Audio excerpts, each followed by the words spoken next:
Assalamualaikum warahmatullahi wabarakatuh. Perkenalkan, nama saya Bayu Agung Firmansyah Putra.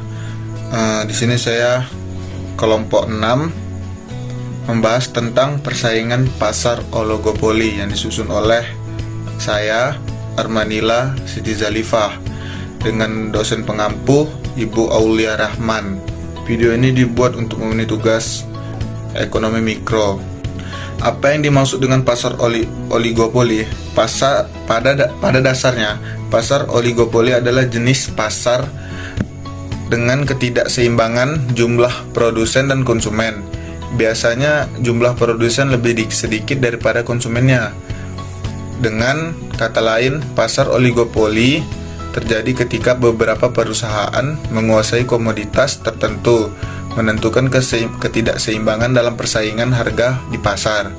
Meskipun dianggap sebagai pasar yang tidak sempurna, pasar oligopoli sebenarnya menunjukkan persaingan yang ketat antara produsen untuk produk serupa.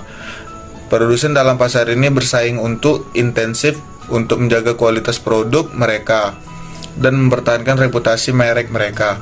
Karena itu, pasar oligopoli meskipun dianggap tidak sehat atau tidak sempurna, seringkali menciptakan persaingan yang kuat antara produsen yang dapat bermanfaat bagi konsumen.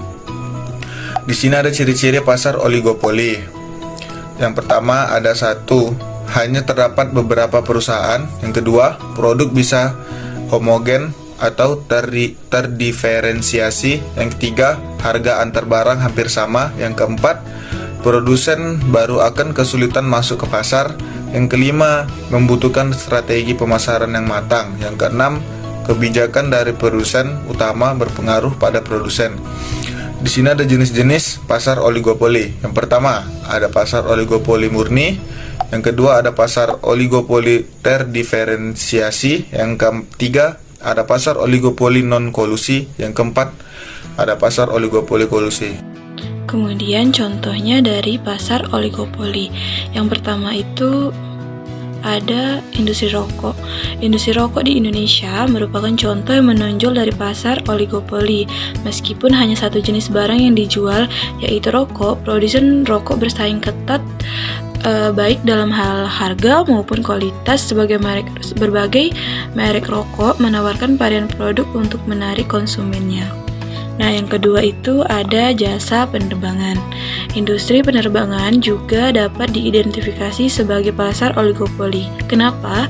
Karena setiap maskapai penerbangan memiliki nama dan karakteristiknya sendiri. Kemudian meskipun terdapat berbagai opsi, persaingan tetap ketat dan setiap maskapai harus menjaga pangsa pasarnya agar tidak mengalami kerugian atau kebangkrutan. Kemudian yang ketiga itu ada jual beli motor. Nah, jadi dalam era modern ini, jual beli motor mencakup berbagai merek yang menawarkan produk serupa, meskipun produk yang dijual sama, yaitu motor. Tetapi, persaingan antara produsen dengan merek yang berbeda membuatnya menjadi contoh pasar oligopoli. Nah, selanjutnya itu ada industri semen. Industri semen juga termasuk dalam pasar oligopoli karena seiring dengan meningkatnya pembangunan, permintaan akan semen meningkat. Produsen bersaing untuk menyediakan produk semen berkualitas. Nah, dengan harga yang bersaing juga tentunya. Kemudian ada pasar handphone. Penggunaan handphone yang luas di era modern membuat industri handphone menjadi contoh pasar oligopoli. Kenapa? Karena banyak merek dan variasi harga, persaingan tetap ketat, dan setiap produsen berusaha menarik konsumen dengan berbagai fitur dan inovasinya. Yang keenam ada operator telekomunikasi. Setiap operator telekomunikasi memiliki keunggulan dan kelemahannya masing-masing. Menciptakan persaingan dalam pasar oligopoli, produsen operator berkompetisi untuk mendapatkan konsumen. Nah, dengan strategi pemasaran yang matang tentunya. Nah, contoh yang terakhir itu ada mie instan. Nah, siapa sih yang nggak tahu mie instan? Apalagi di Indonesia itu populer sekali.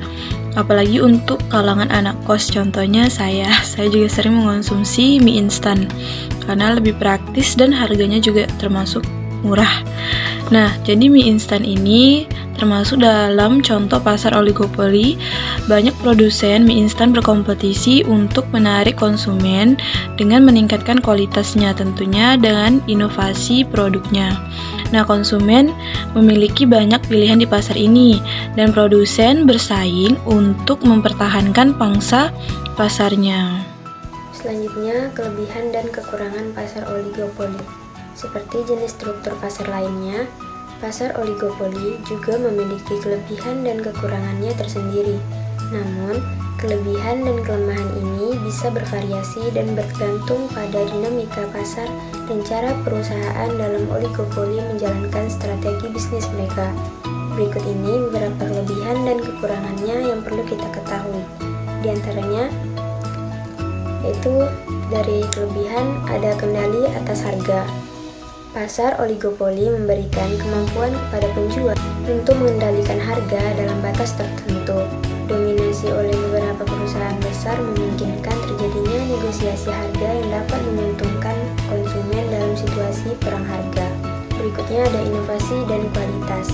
Persaingan di dalam pasar oligopoli mendorong perusahaan untuk bersaing dalam hal inovasi dan kualitas produk.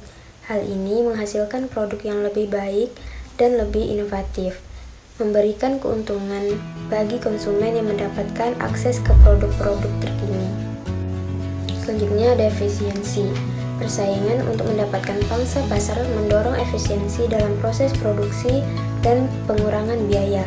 Perusahaan berupaya meningkatkan efisiensi operasional mereka untuk tetap bersaing dan memenangkan hati konsumen. Yang kedua, kelemahan pasar oligopoli, yaitu hambatan masuk yang tinggi. Pasar oligopoli memiliki hambatan masuk yang tinggi. Investasi besar diperlukan untuk memasuki pasar ini, membuat sulit bagi perusahaan baru untuk bersaing dengan pemain yang sudah mapan. Kekurangan selanjutnya yaitu perang harga. Seringkali terjadi perang harga ketika perusahaan baru mencoba memasuki pasar atau saat ada penurunan harga yang dapat mengakibatkan kerugian. Perang harga ini bisa merugikan semua pemain dalam pasar dan mengakibatkan ketidakstabilan. Selanjutnya, kerjasama dan kartel. Beberapa perusahaan dalam pasar oligopoli dapat mencoba bekerja sama atau membentuk kartel. Meskipun hal ini dapat menguntungkan bagi perusahaan yang terlibat, dapat merugikan konsumen dan merusak persaingan yang sehat. Kartel bisa menghasilkan praktik harga yang tidak adil dan menghambat inovasi di pasar. Persaingan dalam pasar oligopoli ditandai oleh beberapa karakteristik khusus. Yang pertama, jumlah perusahaan yang terbatas. Hanya ada beberapa perusahaan yang mendominasi pasar, sehingga setiap langkah strategis mereka memiliki dampak besar. Yang kedua, diferensiasi produk. Perusahaan cenderung fokus pada diferensiasi produk untuk menarik konsumen dan membangun keunggulan kompetitif. Yang ketiga, ketergantungan saling. Perusahaan dalam oligopoli saling tergantung pada satu sama lain. Keputusan satu perusahaan dapat memengaruhi keputusan perusahaan lain dan sebaliknya. Yang keempat yaitu menghambat masuk. Terdapat hambatan yang signifikan bagi perusahaan baru untuk memasuki pasar, seperti investasi tinggi atau kendala regulasi. Yang kelima, pengendalian harga. Perusahaan cenderung memantau dan bereaksi terhadap perubahan harga pesaing.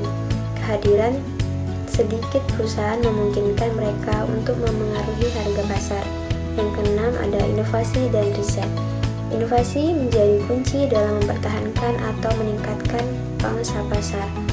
Perusahaan cenderung berinvestasi dalam riset dan pengembangan. Yang ketujuh ada kolusi potensial.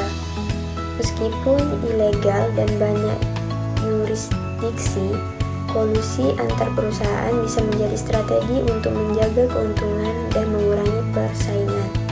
Yang terakhir yaitu respon pemerintah. Pemerintah sering memonitor pasar oligopoli untuk mencegah praktik-praktik bisnis yang merugikan konsumen atau menciptakan monopoli. Penting untuk memahami dinamika kompleks ini saat mengelola dan beroperasi dalam pasar oligopoli untuk mencapai keberhasilan jangka panjang. Kesimpulannya, struktur pasar mencakup elemen-elemen mulai dari jumlah penjual, jenis produk, hingga tingkat kendali yang dimiliki oleh perusahaan-perusahaan di dalamnya. Dengan memahami struktur pasar, pelaku ekonomi dapat mengantisipasi dinamika pasar, mengevaluasi daya saing, dan merancang strategi yang tepat.